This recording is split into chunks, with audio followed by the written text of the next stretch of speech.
Hey everybody, it's Allie and welcome to our Y&R chat for Sunday, March 20th, 2016. We survived the short week. We survived yet another March Madness. It's tough. You get all used to your Y&R viewing schedule. If you're anything like me, you've got a system for watching the show. You've got your designated times, or maybe you watch haphazardly. I don't know, but I watch it certain episodes at certain days and times, and it just throws the whole thing out of whack. It feels like losing a little piece of you when you have to go a day without your Y&R routine. That's how I feel anyway. So it was a very short week, but the other thing that was surprisingly short was Noah's trial. Back in the old days, I'm gonna call it, trials used to last forever. I mean, no kidding. If you've watched the show, and you probably have for, I don't know, maybe a decade or more, you'll remember how trials would be dragged out for weeks. I mean, there have been trials that would just last a month. Every single day you're in a courtroom. It was a drag. I think I'm always kind of colored by that memory of trials, and so I resent them and resist them. But the new face of Y&R is keeping things moving up to and including these types of trials. So I was pleasantly surprised that Noah was in and out in 3 days. It was kind of great. And it gives us a chance to get in there and dig into the situation that we need this resolution on, the hit and run.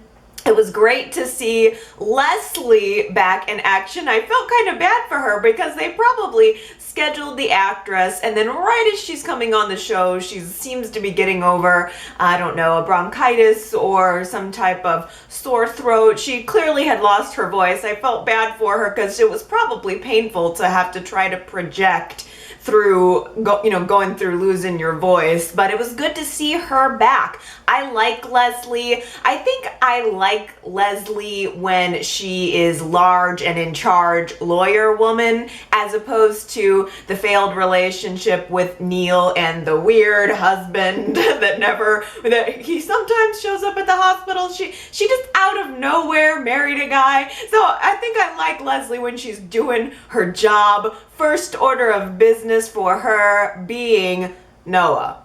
Seriously, your harebrained idea about marriage, marrying Marissa, is not going to solve your legal troubles. Did you really think that hurrying up and marrying Marissa real quick was going to save either one of you any legal culpability here? It was just crazy how he seemed to be using marriage as an excuse. He just wanted to marry her. It wasn't going to help his case whatsoever, and I kind of liked Leslie putting the stomp down on that. He went to trial. Nothing was going to change that. And in fact, he did say something to Leslie like, I want to postpone the trial so that I can marry Marissa. That's not how it works, Newman man. You don't get to postpone the trial because you feel like getting married. You're going to court, and he did.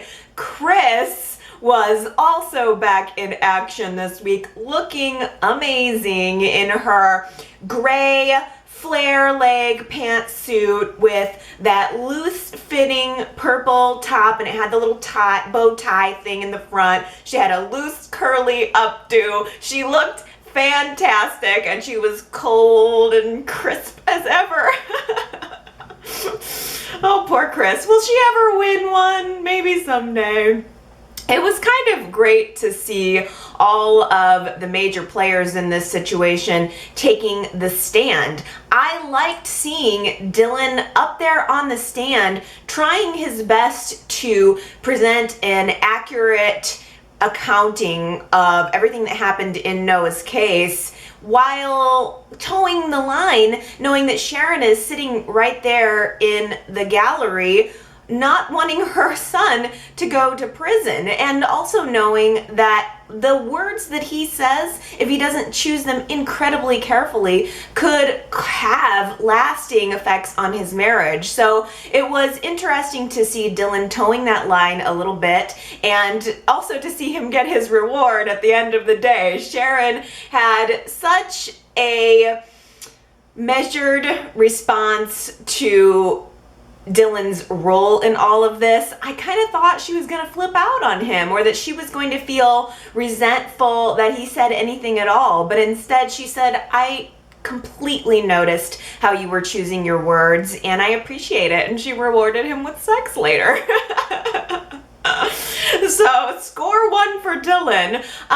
Billy took the stand and testified, which I was also impressed with how Billy presented himself and refused to point the finger at Noah. He seemed to have, just in general, kind of a lax point of view about the whole thing. It was an accident. It's not as if I've never made a mistake, so I can't blame Noah for what happened. And did you see that moment where Christine tried to do something like imply that Billy should have a different reaction towards someone who did a hit and run crime, and he looked at her and said, oh, do you really want to go there? And she goes, withdrawn, and sat back down. I could not even believe that she tried to bring that up. It was so inappropriate. I mean, was he even her witness? Why would she think that that would be okay? That was insane to me. But I liked that Billy had that presence of mind to say, I really don't have any ill will toward Noah. And I think that Billy's testimony really played an important role in the judge's final decision. Noah goes and takes the stand on his own behalf. He begins to speak about everything that happened with the hit and run situation, and it was immediately all about Victor. Noah starts going on about the fact that it was his grandfather that convinced him to not go to the police, to not do the right thing, that he wanted to, but he chose to follow his grandfather's advice, a man that he looked up to, instead, and it was the biggest mistake of his life. I was thinking, as Noah is saying all this, are you really under the impression that this is all Victor's fault? It seemed like Noah was trying to skirt responsibility for what he did, but I also had a sense that everything Noah was saying was for an audience of one. There was no jury. It was up to the judge to make the determination.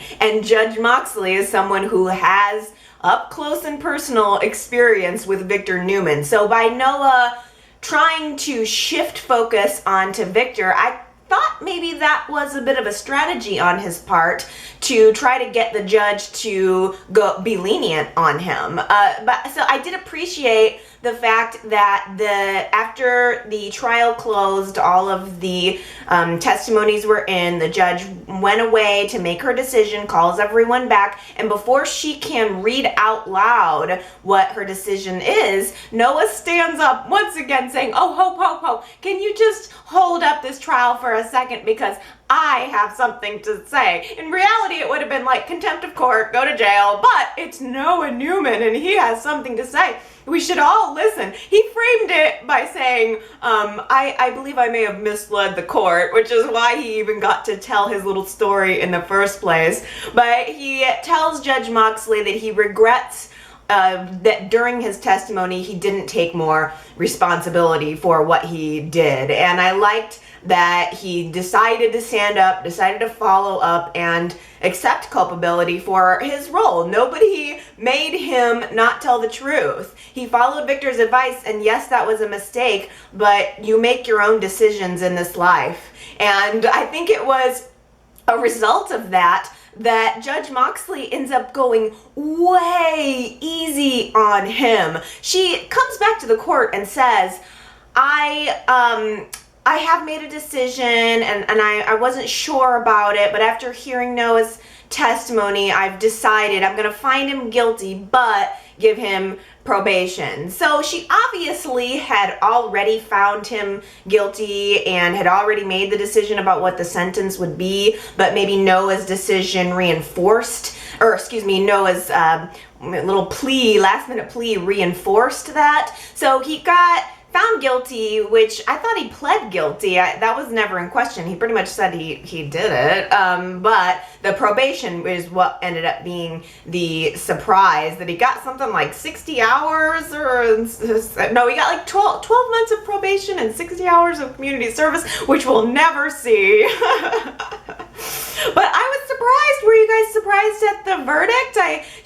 There was a scene prior to the trial even beginning where Judge Moxley and Nikki run into each other in the hallway, and first of all, Nikki, she got out a big ol', like, an entire humble pie. Like the whole thing, and had to stand there and eat it with a fork in front of Judge Moxley. It had to have been humiliating for her. Here, Nikki was 2 weeks ago throwing down the gauntlet on Judge Moxley, saying, boom, blackmail, you're gonna do exactly what I say. And now here she is with all of her power stripped away at the mercy of Judge Moxley. It was wonderful. I couldn't believe that Nikki even had the gall to say to the judge something about, don't do this to my family, when Nikki was threatening to unleash a secret that was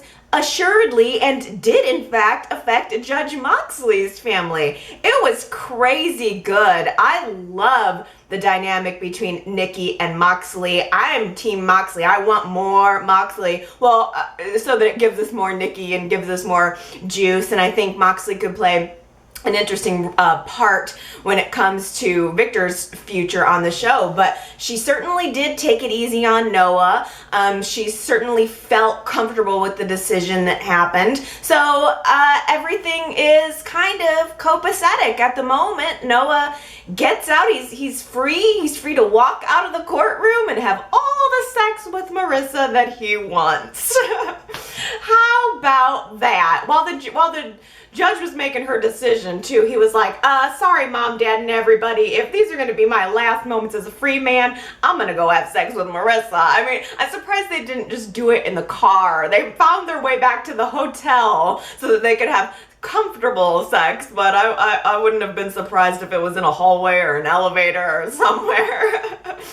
So Noah and Marissa, I mean, Noah's off the hook. We don't know if Marissa's off the hook technically yet. Her trial is still to be had, but it seems to be that Noah indicated that Leslie thinks there's not going to be any real charges against her. I have no idea if Marissa's even going to have a trial. No clue. But Noah didn't waste any time. He immediately proposed to Marissa for real as soon as he was out. I don't know when he had time to get the ring, but it was of course beautiful. Her eyes were real big. It seemed surprising to me for some reason that he was just almost like this puppy dog with her, like, please, please, please marry me, please, please, please marry me. And there's just something about her that seems not sure. I don't know if anybody else picked up on that vibe, but I don't buy the narrative that Nikki was given to Victor later on in the week, that these are two people who are so in love. I almost feel like Noah is so in love with her and she is trying to, I don't know, get something else from it, or trying to make herself feel it, or try to force herself into some kind of mold that maybe she's not. But that's just my opinion. I want to know, more importantly, what your opinion on Marissa and Noah are this week. This week's poll question is, should Noah and Marissa get married? Don't feel like you have to vote based on what I think. I really want to know if you feel like Noah and Marissa should go through with the marriage. You can go to yrchat.com, vote yes, vote no, see the results, because I think it is an interesting question. And the weirder thing about it is the fact that they're engaged while she's still married to Luca. I mean, they were like so happy to get engaged and run downstairs and flaunt the ring and talk to Luca about divorce. And even though I'm not even trying to defend Luca like he's the world's greatest guy. I am not, in Camp Summer of thinking that Luca is just a wounded puppy who can't take care of himself. But I also felt like Marissa was treating him really poorly, kind of wanting to dig her heel in on his face while she was at it. She said to him, look, Luca, you just need to sign the divorce papers. We've been over for ages and you know it. And even Luca looked at her and said, well, that's a stretch. Over for ages? If my memory serves, you were in his bed maybe a month ago? It's so inappropriate of her. It really throws me off of liking her at all. I mean, I feel like the problem with both the relationship with Marissa and Noah and the relationship with Luca and Summer is that they're mismatched. There just seems to be an imbalance of power. There's a part of me that thinks maybe Marissa was just bouncing back and forth between Luca and Noah until she found out who the winner was gonna be. Or that she somehow was just waiting to see which situation would pan out best, most favorable for her, and then make her choice based on that. And again, it gives her all of the power and leaves Noah with none. And then conversely, if we look at Luca and Summer, there's just no way that Luca is not manipulating Summer. I'm sorry, but even if it's just a little bit, I think that Luca has an ulterior motive. He's made it clear that he wants in at Newman, and now all of a sudden he's being all charming in Summer's direction. I just don't buy it. And I think that Summer is just naive. It's not her fault. I don't think she's dumb. I don't think I think in fact she is bright. I think Summer has a lot of potential and she is a bright young lady, but she is naive. There was a nice little scene between Marissa and Summer this week where Marissa was trying to warn Summer about Luca. I know you're seeing him as this wounded bird, but I'm telling you, I know this man. I've known him for years. I was married to him. I have a child with him. He is manipulating. And I think Marissa was right about that, if nothing else.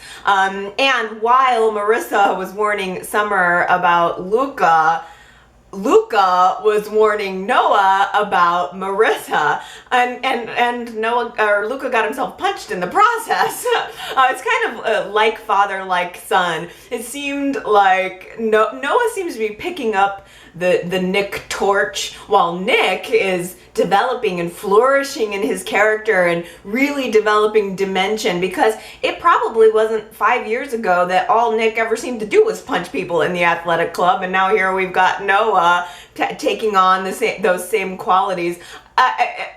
Luca deserved it. I mean, let's be real here. Luca was saying to Noah, you really think you're man enough for her? And something like, why would she even want to be with a spoiled little rich boy? First of all, Luca, you're a spoiled little rich boy.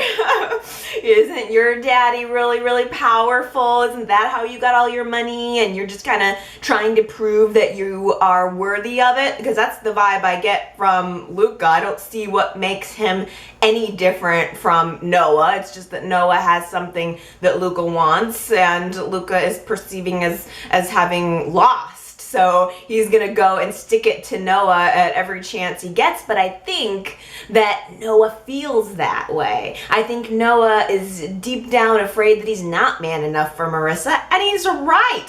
I mean, obviously Marissa is more experienced. The two types of guys we know she's into are spoiled little rich boys and South American drug lords. That's pretty advanced. There's just no way.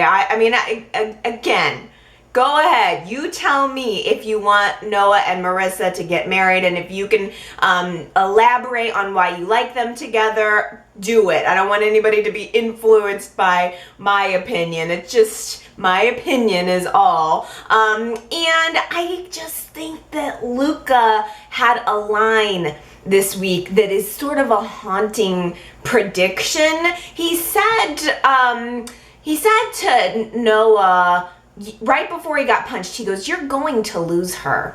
Everyone does." And I thought, yeah, kinda. And there was a scene where Victor kind of predicted that Marissa was no good for Noah and he knew it all along, and Nikki was arguing that they were in love, but I think Victor's right on this one. I think Luca's right on this one. You can have Marissa for a little while and you can enjoy the ride, but you're going to lose her. Everyone does. I was on CBS Soaps In Depth this week, my favorite little Y&R scoop site that I check every week, and there were 2 updates that I thought were interesting that are casting related. First of all, it sounds like Sophia Pernis, who plays Marissa, is getting a role on some other primetime show, and that she's going to be going to recurring status with Y&R. So I don't know if that means Y&R is going to continue to work her in regularly and she's just going to take a break for a minute, but my impression from it is we're probably going to start seeing a little less Marissa. Now, on the other side of the coin, there was also a report that Lachlan Buchanan, the guy who played the last version of Kyle, was brought back onto The Young and the Restless for one more episode, and it was with Summer. And the speculation is that they're just bringing that guy back to end his relationship with Summer, which they could have done in a phone call. I don't even think they needed to bring him back. The viewers know and understand that that relationship is over. I suppose the only one who doesn't know it is Summer. But to me, it's sounding like those 2 casting updates are foreshadowing the falling off of Marissa and the rise of Luca, possibly at Newman Enterprises and quite more possibly with Summer. I think we've had maybe 2 solid weeks with Sean, our pregnant mother who is interested in adopting her child to Nick and Sage. The first week, I thought to myself, I think she's a manipulator. But then the second week, I started watching her when she went and got the sonogram, and I was really getting into her, and I thought that she came off as really genuine, and now I'm sort of shifting back to my initial impression that maybe there's a little more something going on to her, because this week she comes over to Sage and Nick's condo. It's still weird to me that they live in that condo, but she comes over and says, "Oh, my apartment was broken into." Gee.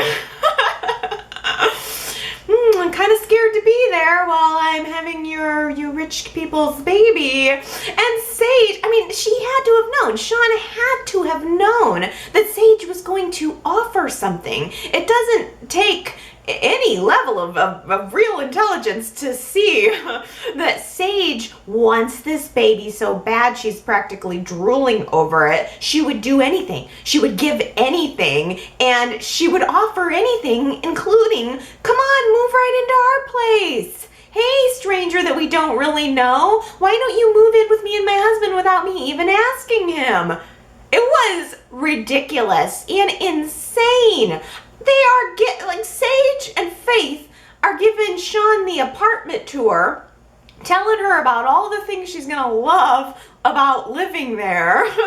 I laughed a lot when little Faith strikes again and lets slip that Sage spent some time at Fairview. That was a little issue that had to have been addressed. Sean immediately goes, You were in a mental institution?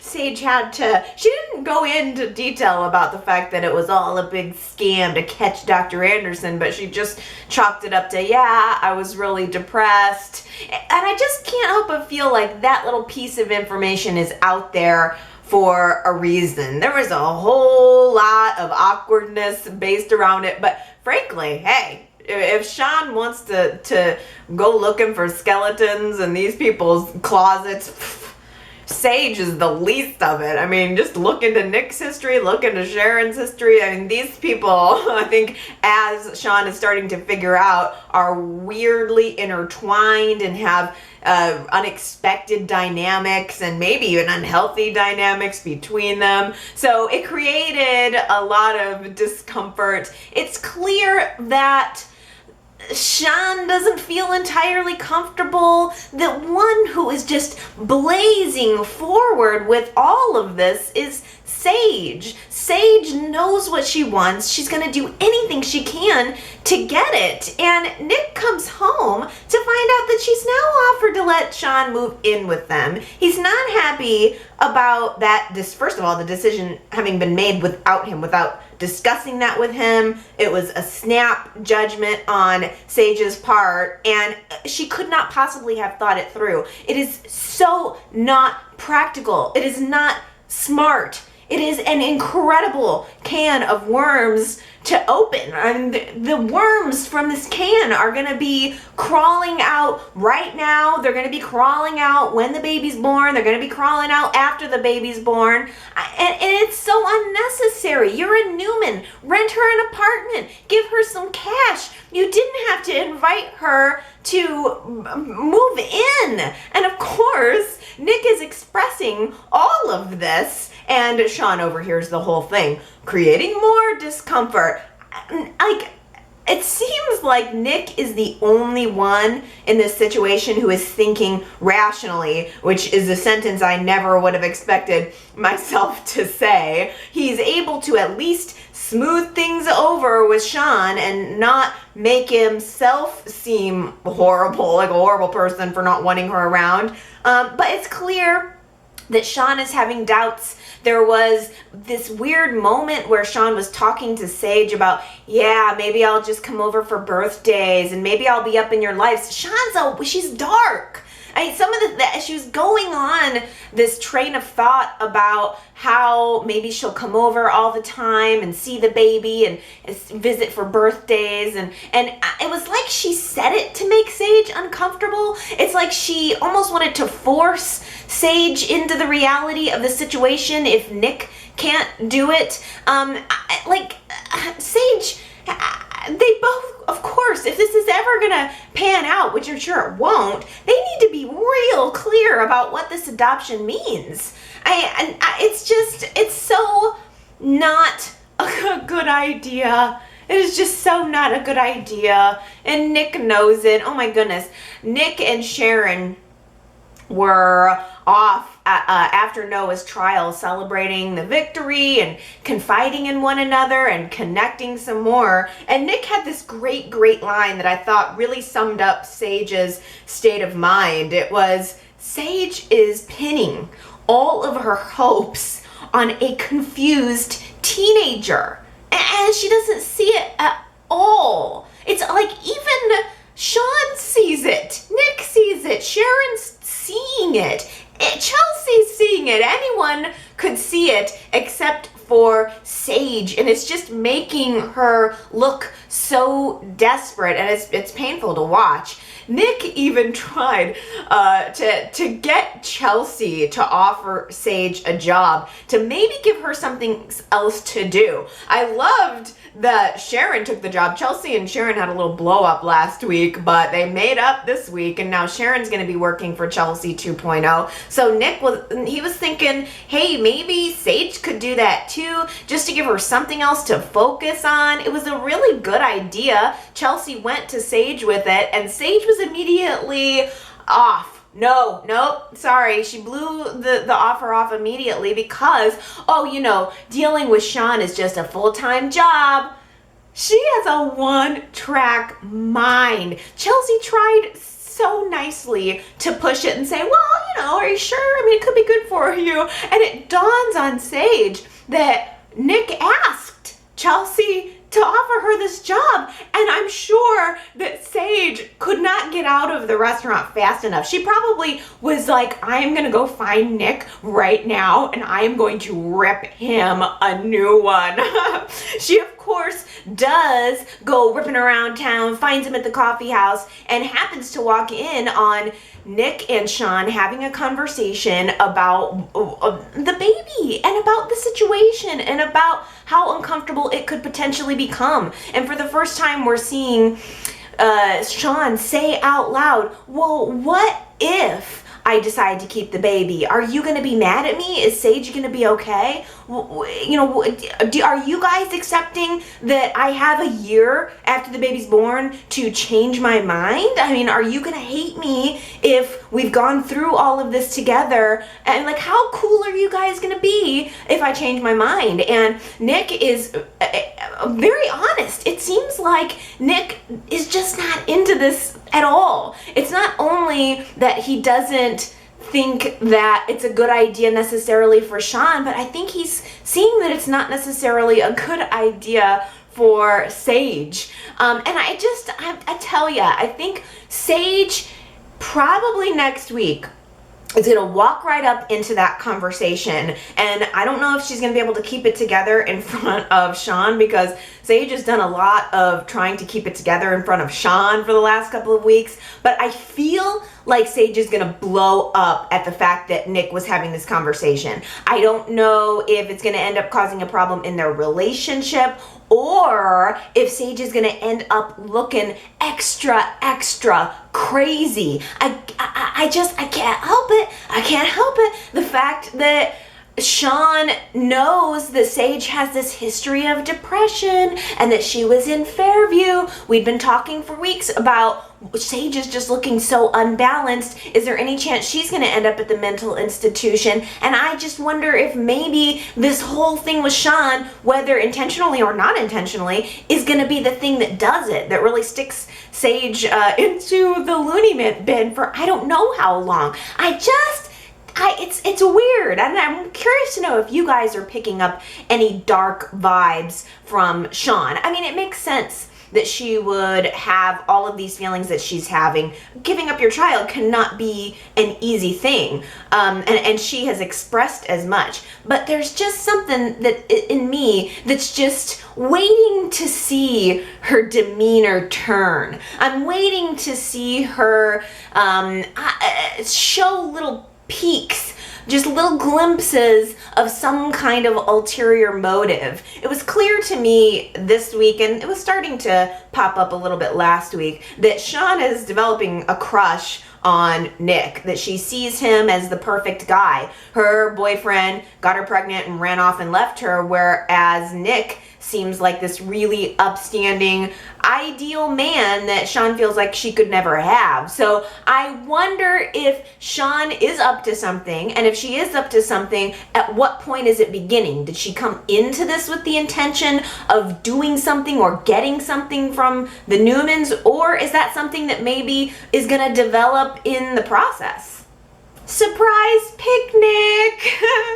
It was adorable that Lily and the kids surprised Kane with a picnic in the park, and they got to have this family time, and it was great to see Kane playing with the kids. It's like when Kane turns on that charm and he flashes that smile at me, how could I resist?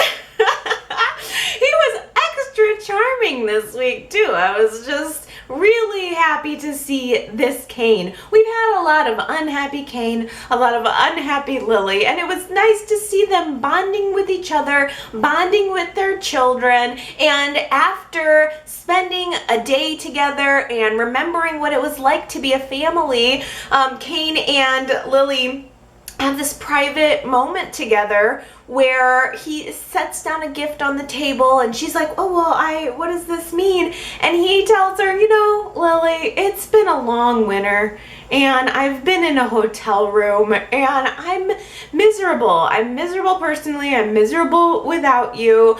I have to learn how to trust you again. Either I love you enough to overcome what we've been through, or I have to let go and move on. And it's spring. It's a new beginning. I think we should use this as an opportunity to start over. And I was so happy. I was cheesing out as I was watching that scene. I remember we did a Y&R chat poll months and months ago. I think probably right around the time that they were going through their troubles. And I asked, do you want Lily and Kane to stay together? And the majority of Y&R chatters anyway liked Lily and Kane and wanted them to stay together. So I'm gonna guess that maybe the majority of Y&R fans find them to be a compelling, sweet couple the way I do, and wanted to see them reunited. So it seems like the winter storm is over. Lily and Kane are back together, and best of all, he sealed the deal with jewelry. Who is this guy and where is the real Jack Abbott? It is bizarre to hear Jack talking about how we need to move on from Victor and not engage in a war with Victor. He wants to pull the plug on Passkey. He wants to be done with anything that's not above board. He goes on this rant this week about how he's having a hard time with all of the lying that Phyllis and Billy are doing. They're sneaking around with these business deals. They're trying to get around the law to get Passkey up and going and fully steal what Victor had purchased. Like they want to go through with the final death blow for Victor, not only getting him in jail but stealing a very important and lucrative project from him too. Are you guys getting that? Is it weird to hear Jack being sanctimonious about all of that and taking the high road and warning against this game of the king of the mountain becoming king of the mountain? I mean, all of these years that Jack has done that exact thing, and now here he is advising Phyllis and Billy against it. It's bizarre. I think this is not over. Phyllis had this freak out moment this week where she said, "You're not going to tell Adam that I had him kidnapped to get Passkey away from Victor, are you?" And Jack said, "No, of course not. But I still think he's going to tell Adam. Maybe it's just me.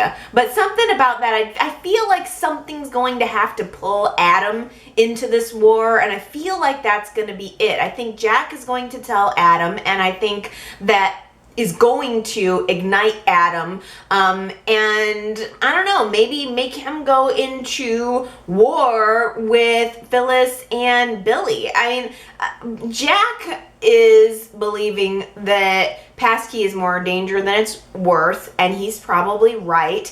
I think that if the Victor part is done, if he's gonna go to jail, then now the whole thing is really just about profit. So I don't know. I can't see that there's any real benefit for Billy and Phyllis to continue on this path.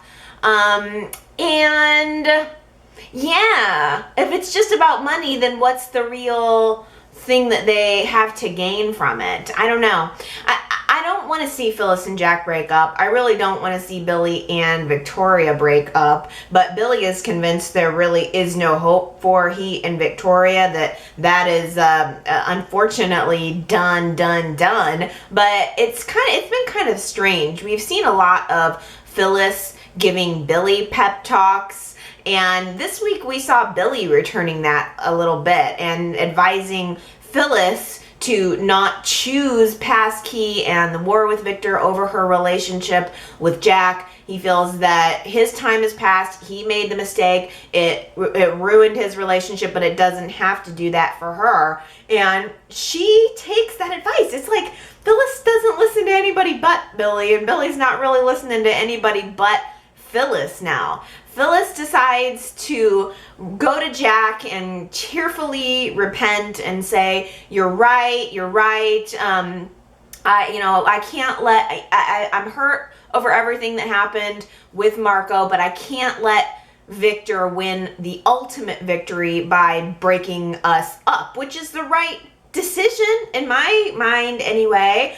She agrees, though, for now, to hold off on passkey.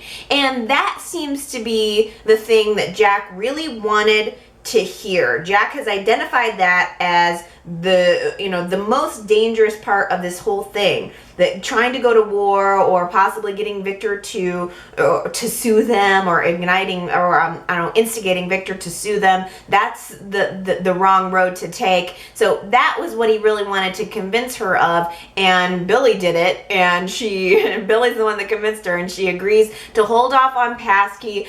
Jack and Phyllis have this wonderful reunion. I loved the way he looked at her and just said, wow, I love you. And I'm not trying to change you. That's not what this is about. I love your fire. I just wish that the flames could be controlled a little more often, which was such a wonderful way to put that. This whole time, this has all been going on, and I don't think I really fully connected it before. Phyllis was giving lip service to Billy about how he needs to be with Victoria and choose Victoria, and the whole time she was doing the same thing and pushing Jack away, or at least causing a wedge between them. So this is the week where Phyllis chose Jack. My problem is it feels like it's on shaky ground to me. I feel like Adam's gonna get up in there and choose to go to war with Phyllis. I mean, Billy and Phyllis are going to be damned in all of this, and I don't think that ultimately Phyllis is gonna give up that easily. Victoria is feeling so alone right now. She doesn't have Billy, she doesn't have Nick, she has Nikki's support, but that's only going to take her so far. I think that Victoria's loneliness is really kind of twofold, because I can kind of understand feeling lonely in the relationship more than I can understand the feeling lonely at the top with Newman Enterprises. Because if Victoria chooses ultimately to not get back together with Billy, I think it's understandable. I think it was understandable a long time ago, frankly. I have always viewed Billy as someone who would be very difficult to be in a relationship with. Not that Victoria is not, but if she were to decide that the relationship with Billy is toxic, I love you, but we don't work, that would make sense to me, because I think that they've had a whole lot more trouble than they've had good times, maybe, or maybe that's just how I'm remembering it. The thing I don't get is why Victoria was expecting it to be smooth sailing at Newman Enterprises. She is struggling to rally the troops at Newman and to get respect from the department heads, which I don't know why. Victoria has very much been the number 2 at Newman Enterprises. When her father was there, she was always right behind him on his tails. So I'm not quite sure why the rest of the company is not accepting her when she's always been there. I mean, maybe she's just being a real bitch these days or something. I don't know. I also found it shocking that she would go to Victor and ask him to help her with that. Victor's plan, pretty obviously, is to let them see what life is like without him. I think maybe that was the point of that whole It's a Wonderful Life spin-off version of events if Victor Newman had never been part of their lives. I think he is waiting for them to realize that they're better with him than without him. And I I cannot believe that Victoria would go to the trouble of being a big girl and making all of these really hard decisions and really being the one who pushed forward this initiative to get Victor out of the company and then kind of crumble under the pressure and go to Victor and ask if he would help convince the department heads to do what she says. Daddy, she's just so used to saying, Daddy, they're not listening to me. And then Victor says, ba, ba, ba. And all of a sudden she gets what she wants. And it's not the same this time. Victor literally laughs in her face. He laughed in Luca's face this week, though, too. I think Eric Braeden had to practice his laughing skills. He's done a lot of crying. He's done a lot of looking out of windows. But this week, he really had to step it up on the laughing in your face. Well, likewise, what was Luca thinking? He thinks Victor's just going to give him a power position in Newman Enterprises. He asked if Adam's not going to take over the company and Victoria can't do it, how about you make me the CEO? Please. Have you any idea how many outsiders have tried to become the CEO of Newman Enterprises over the years? I mean, go talk to Neil, Brad. I mean, there's any number of people who have wanted that position. You think Victor's just going to hand it over to you, Luca Centauri, the slimy punk kid? Are you out of your mind? Maybe what Y&R is doing is setting up Victoria and Luca somehow. Maybe Victoria and Luca are going to partner against Adam at Newman or something. Because I just can't see Y&R thinking that there's long-term with Summer and Luca. I don't know. Are you guys? I don't know if other people are viewing that the same way I do. Because I'm always excited about new couples when they come on. And at first I thought, ooh, Summer and Luca, that could be interesting. But then it feels imbalanced. But Luca and Victoria would be far more interesting. But Luca's bad. He's just real bad. Did you catch that brief little conversation between Luca and Natalie? I think it was Monday's show. After Jack pulled the plug on Passkey, Luca started fishing around trying to see if he could buy the program or work with Natalie. And there was this comment that he made to Luca about she called him a snake, I think, and he goes, well, maybe I am a snake, but isn't it brilliant how snakes shed their skin to keep growing? Ew! I mean, that's a good analogy, and I think it says a lot, but who wants to go, yeah, maybe I am a snake? What kind of person would accept that as a compliment? That's the kind of person we're dealing with here. Someone calls him a snake, he accepted it as a compliment. Victor said to him, I wouldn't trust you to park one of my cars.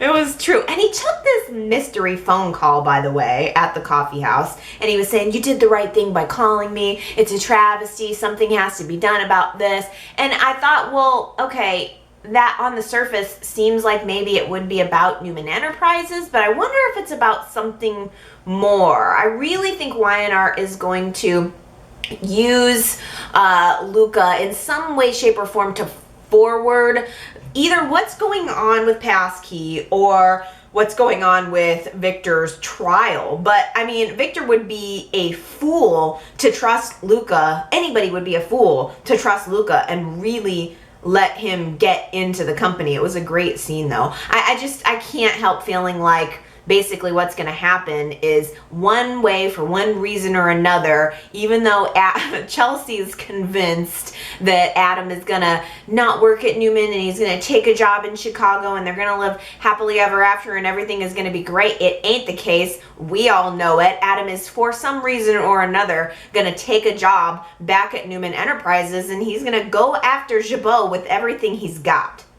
The scene with Nikki going to visit Victor in the hospital this week brought a little tear to my eye. I'm not sure if maybe I was just feeling extra emotional or something, but she goes in to see him much like Victoria did, almost expecting some level of love or sensitivity from him when she betrayed him. I mean, Nikki she was the first one to say, oh, Victor fainted, he's faking it.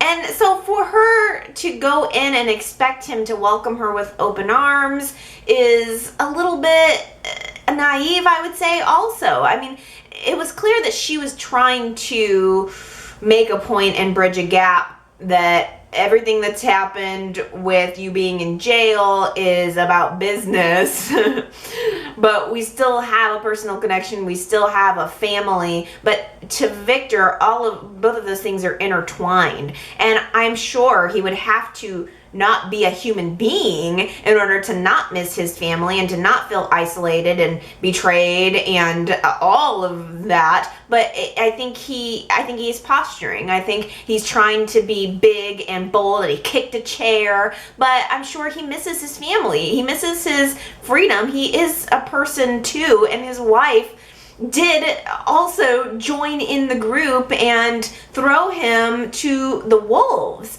Last week's poll question was, do you think Victor is faking it? Is he faking the dizzy spells, the headaches, the dementia? And I was kind of shocked by this. 68% of you voted, no, I don't think he's faking. I think he has a real health issue here. That is fascinating to me because I thought so too.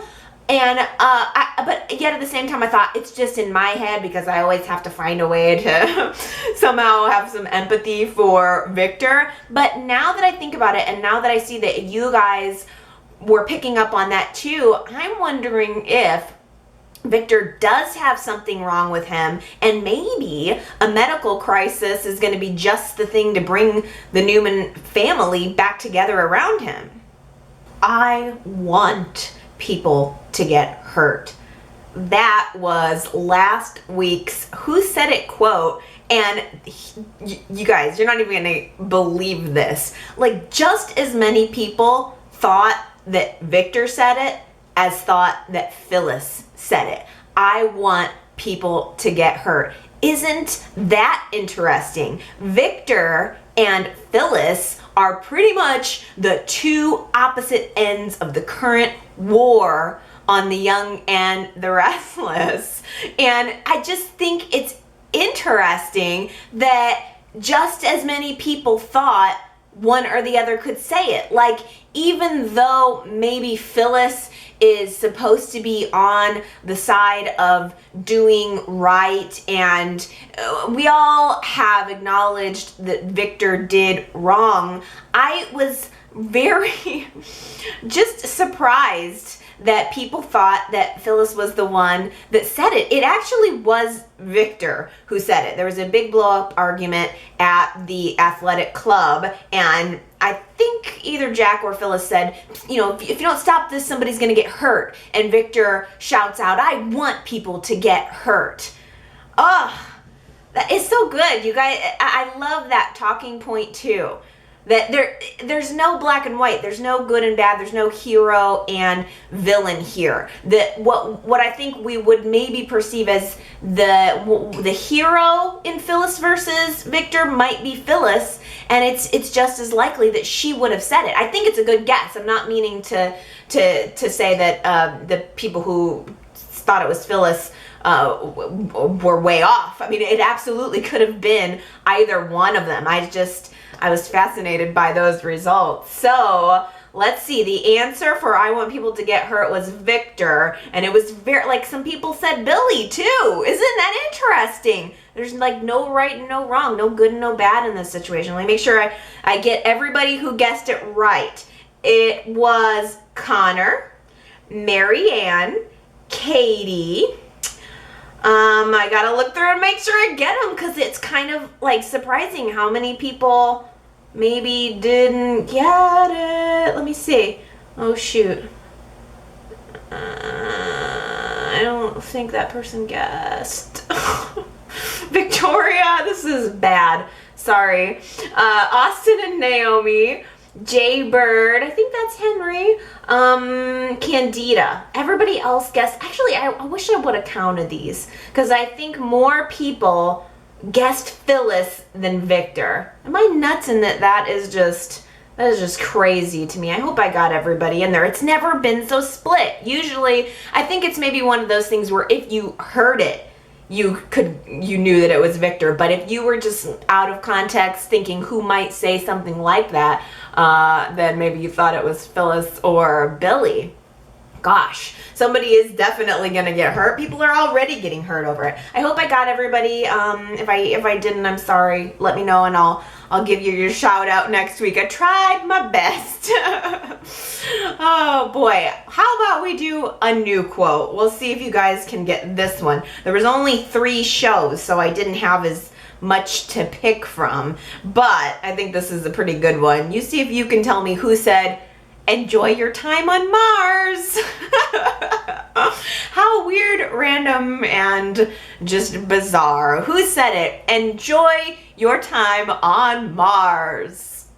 And now it's time for your comments. This one made me laugh, Gary. Can you believe that only last week Neil was falling into a table of hors d'oeuvres, then now is opening a rehab center and holding a gala ball?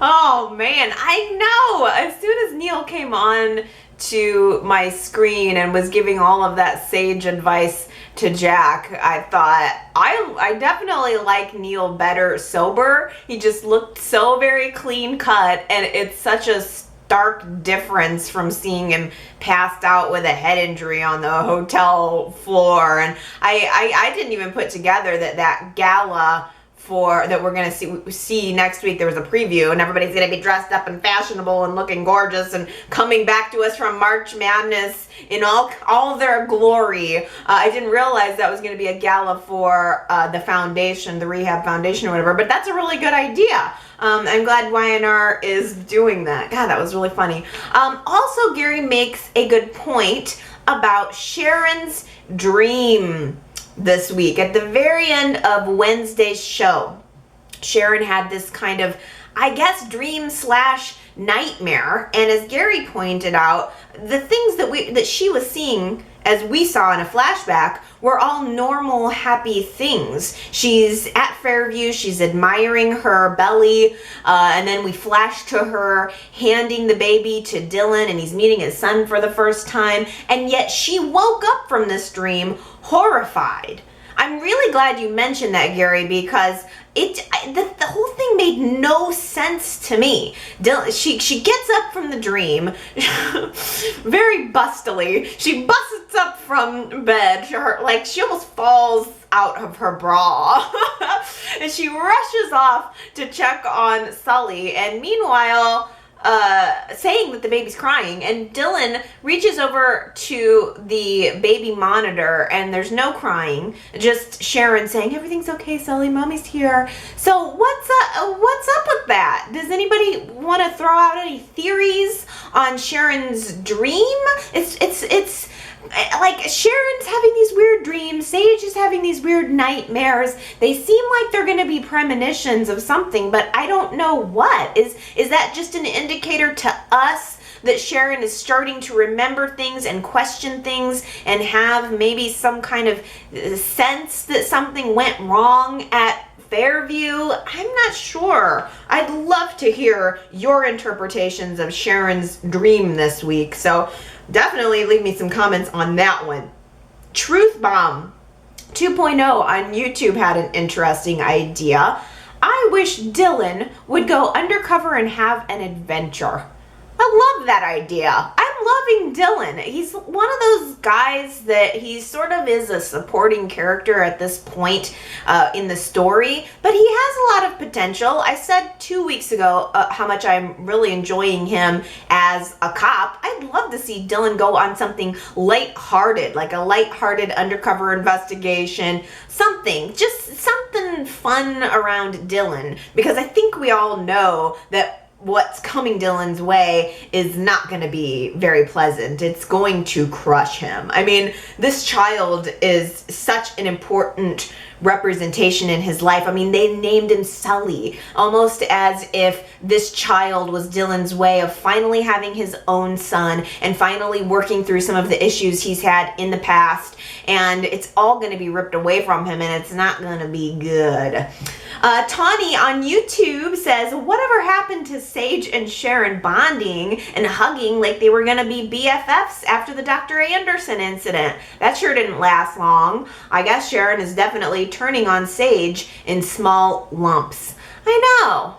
It did seem like the two were getting along, and all of a sudden, Sharon pulled out. Sharon pulled away. It makes me think yet again that maybe Sharon is having some kind of premonition. Maybe Sharon does know on some level that Sage naturally bonds with the baby in a different way than she bonds with the baby. I'm not sure. All of that's got to come out sooner or later. I'm not sure how. January on Facebook says, I'm probably way off base here, but something came to my mind about Sean and Nick. Nick seems very insistent with Sean about not making the wrong decision and regretting it later, etc. Made me wonder if the writers have written Sean as a child that a woman or a young woman gave up who Nick is the father. Gave up of who Nick is the father. So basically, is there any way that Nick is Sean's father? Maybe it's not a crush. Maybe she's looking at Nick and wishing that this is the father she never had. I know there's definitely more to this. There is more to Sean, and I want to know what it is. I like the actress. Daisy on Facebook says, I'm going to guess that the father of Sean's child will come back into the picture at some point, especially since we don't know who broke into her apartment. My initial thought was that Sage broke into the apartment so that she could offer Sean a place to stay, be the hero, and keep her close. But also, Sean and her boyfriend could have staged the break-in to get closer to Nick and Sage to blackmail them and get some of the rich couple's money. Sean crushing on Nick might be innocent. It reminds me of when Mariah had a crush on him, but it could also be the beginnings of blackmail. This is weird. I immediately thought when Sean's apartment got broke into that it was Sage. This is how much I trust Sage at this point. I immediately thought, what did you do? That's shady. Because it all is working out in Sage's favor. I mean, except for the fact that Nick didn't like it, but it's possible Sage did it and thought she could get away with it. Can you believe it? What if Sean is the innocent one and Sage was pulling that string behind the scenes? But I also like the idea of Sean and the boyfriend pulling a scam. I thought that was interesting. I mean, it occurred to me that Sean could have done it herself, and that definitely they were in it for the money. Katie on Facebook says, twist, what if Sage and Nick end up adopting Sean? She hasn't spoken of any parents to my knowledge, and the adoption agency spoke to Sage and Nick about adopting an older child, and I don't think that was mentioned for no reason. I think what's going to happen is Sean is going to keep her baby, and Sage and Nick become her adoptive parents or new legal guardians, and that baby will become their grandchild. Whoa! Shoot, that kind of connects back to what January was saying. That, Sean is supposed to be a teenager. She looks older than a teenager to me, but maybe we're looking at this in the wrong way. Maybe Sean is the one who needs the parents. Can you believe that? Shoot, never would have thought of it. That is so good. Michelle left me a voicemail and she says, I'm glad that Lily and Kane found their way back to each other. Although Michelle does point out, Kane kissed Lauren and was sharing intimate details of their relationship. That's a form of cheating too. I really like that comment, Michelle, because we got a lot of focus on Lily and her sexual affair with Joe, which is of course a huge huge betrayal, but it wasn't out of the blue. It wasn't out of nowhere. It wasn't as if the Kane and Lauren intimacy wasn't happening. So while Kane is on his high horse about forgiving Lily, and he has a right, I like that we need to not forget that Kane was involved in a little bit of weirdness too. I think that was, I think in large part that seemed more Lauren being kind of the aggressor because Michael was pushing her away at the time, but still Kane could not get to Lauren's rescue fast enough every time Lauren needed him. It was inappropriate. Connor left me a voicemail that says, you know, I love Phyllis. Connor is a huge Phyllis fan, and Connor loves Billy. And seeing that we're headed toward a Phyllis and Billy relationship, I wouldn't mind. Even if it was just for a little while, I wouldn't mind. Phyllis and Billy could be the beginning of an actual romance, and as you say, it's interesting to mix things up and explore new opportunities with the couples. So, okay, Connor, I'm going to try to be more open. I really am, because I kept watching all week thinking, I just don't like this. I don't like Phyllis going in there and trying to give him his hangover drink. Taking care of him like she's his mom and all that. I was resistant to it all week, and then I heard your voicemail right before doing Y&R chat, and I thought, okay, I need to not be too stuck in my ideal couples, because I feel like Jack and Phyllis belong together, and I feel like Billy and Victoria belong together, but I need to not be so narrow focused. I'm gonna give it a try. I'm gonna try to open up my mind and try to just allow for the sliver of a possibility that Billy and Phyllis could be a good couple. All right, you've convinced me to at least give it a shot.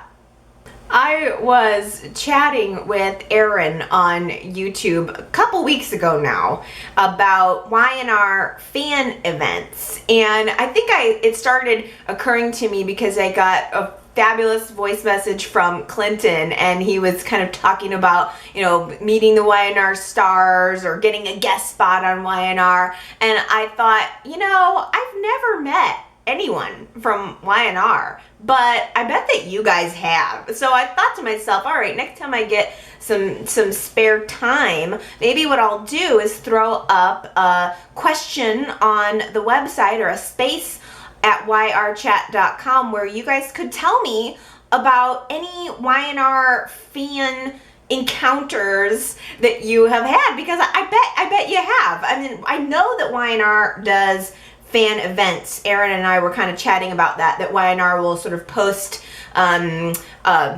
just intermittently when one's going to come up, and then people go, and you know, I've never had one in my area. I imagine that they have existed, but for some reason I've never gone to one or been aware of one, and I'm very far away from Los Angeles where the show is filmed, so I would never run into anyone just seeing them. But I thought, you know, I bet it would be fun to go to a Y&R fan convention, and more so, honestly, because I'd rather meet Y&R fans. I think I'd probably rather hang out with other fans of the show than to meet the actors. Is that weird? Because I'm always afraid that I'm gonna see something that will throw me off of liking a character. It happened to me with, I hate to say it, I feel bad for saying it, but it happened to me with Michelle Stafford. Luckily, it was right before she left the show, but I always liked Phyllis. I always thought she was an excellent character, and she was. Like, the actress is the bomb on the show. But I saw this interview, and I didn't like the way, I didn't even mean to. It was a panel discussion, and there was I've probably talked about it before. There was maybe 7, 8 of the stars on the stage, and Michelle Stafford was just talking over them and stomping on what they were trying to say, and it came off to me as so inconsiderate, like she was hyperactive, and it had to make it all about her, and it really turned me off even of the character. It's just all of a sudden I started seeing and translating that to how she was hamming it up on her scenes, and it bugged me, and I never was able to really get into the Michelle Stafford Phyllis in the way that I had in the past, and maybe that's part of the reason why I was able to open myself up more to the Gina Tognoni recast. So I'm always afraid to meet. I mean, what if I met Eric Braeden and he blew me off, or he said something, or God, if he hit on me or something, I'd die. I'd fall into a puddle on the floor. I'd knock my head and pass out and never recover. I would go into a coma for the rest of my life. I would be mortified. But I always think, what if I met somebody and they were a little rude or a little off? It would destroy me. So I do kind of tend to stay away from anything that's going to ruin my view of the show, my enjoyment of the pure enjoyment of the actual show and the storytelling itself. But I know not everybody feels that way. Like, I don't like spoilers. I know a lot of you guys like spoilers and read everything you can read and watch all the videos and extras and everything you could read, and that's so cool. I think I'm just so fragile in my little Y&R world is so fragile. I don't want anything to influence it at all. But I know that I'm probably a weird bird when it comes to that. So this week, since it's a short week of Y&R, I thought, let's do a little something extra for the chatters. Let's make the Y&R chat a little bit longer, and let's have some stuff up at the website to chat about above and beyond the show. So if you go to yrchat.com, there is a thread, a blog post there, where you can tell me if you've ever met a Y&R star, or if you've even seen a Y&R star, because I've never seen nothing of any of these people. So I would love to hear any stories you have about star encounters, or maybe writers on the show, whether they're on the show currently or in the past. I would just love so much to read your stories. yrchat.com if you have a Y&R sighting story that you want to share, and if anybody has anything super good and juicy, maybe I'll mention it and we can talk about it on next week's Y&R chat. And one more little extra goodie for a short week. I have been a very busy bee making spring Y&R soaps. So there's gonna be 4 new Genoa City soaps. I announced the first 2 this week, and I made a little video to show one of them. It's a little bit, I'm trying to roll it out and make it some good anticipation, because of course you know there's gonna be a giveaway. So if you want to see who the first 2 Genoa City soaps are for spring, just a hint, it is an encore. So these are 2 that I've made before, and then next week I'm gonna reveal the 2 new Genoa City soaps that have never before been made. And if you're interested in seeing those, you can either go to the yrchat.com site and there'll be a link, or you can just go to genoacitysoap.com, or you can fan it on Facebook, or there's a bajillion different ways. You could go to the YouTube channel and watch my little videos, because I've definitely got more little videos coming out if you want to see me talking about soap, making soap, showing soap.